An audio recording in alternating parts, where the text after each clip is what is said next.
रानी सोर हो गयो, नव जन्म बहुनी मोर हो गयो। तोर मोर माया के रानी सोर हो गयो, नव जन्म मात मोर हो गयो। बनी उड़ा ले थन रंगे और गुलाल, मजा मार ले थन फागुन के तिहार। हे रानी रे नव जन्म मत मोर हो गयो, बनी उड़ा ले थन रंगे और गुलाल, मजा मार ले थन फागुन के तिहार। हे रानी रे नव जन्म मत मोर हो गयो।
फुटन दे नया की वो हृदय जुड़ा हूँ रानी लगा के छाती वो।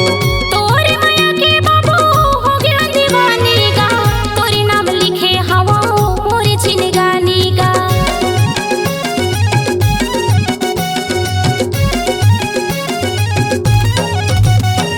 जलन दे जलैया ला फुटन दे नया की वो हृदय जुड़ा हूँ रानी लगा के छाती वो।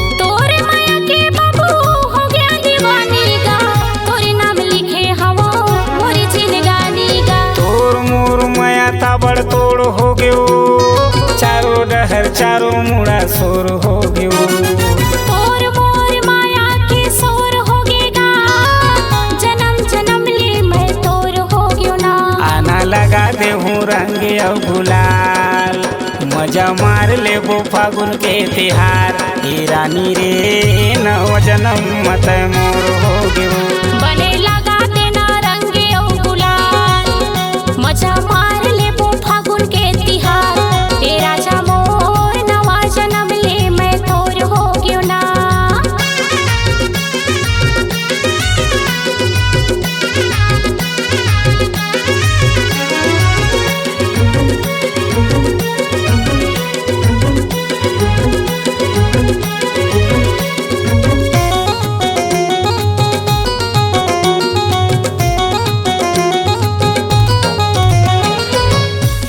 के साल मजा उड़ाबो, होली के रंग में रानी दोनों रंग जाबो।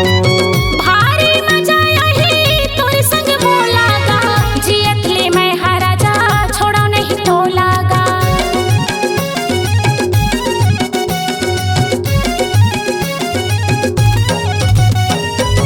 एसो के साल मजा उड़ाबो, होली के रंग में रानी दोनों रंग जाबो।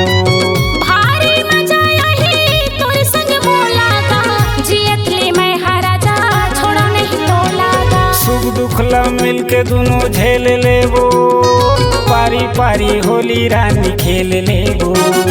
सुख दुख ला मिल के दोनों झेल लेबोगा, पारी पारी होली दोनों खेल लेबो ना। आना लगा दे हूँ रंगे और गुलाल, मजा मार ले वो फागुन के तिहार। हे रानी रे नव जन्म मत मोर हो गयो, बने लगा देना रंगे और गुलाल, मजा मार ले वो फागुन के तिहार। हे राजा मोर नवा जन्म ले मैं तोर हो गयो ना। तोर मोर माया के रानी सोर हो गयो, नव जन्म बहुनी मोर हो गयो। तोर मोर माया के रानी सोर हो गयो, नव जन्म मात मोर हो गयो। बनी उड़ा ले थन रंगे और गुलाल, मजा मार ले थन फागुन के तिहार। हे रानी रे नव जन्म मत मोर हो गयो। बने लगा देना रंगे औ गुलाल, मजा मार ले बो फागुन के तिहार। हे राजा मोर नवा जन्म ले मैं तोर हो गयो ना। हे रानी रे नव जन्म मत मोर हो गयो। हे राजा मोर नवा जन्म ले मैं तोर हो गयो ना। हे रानी रे नव जन्म मत मोर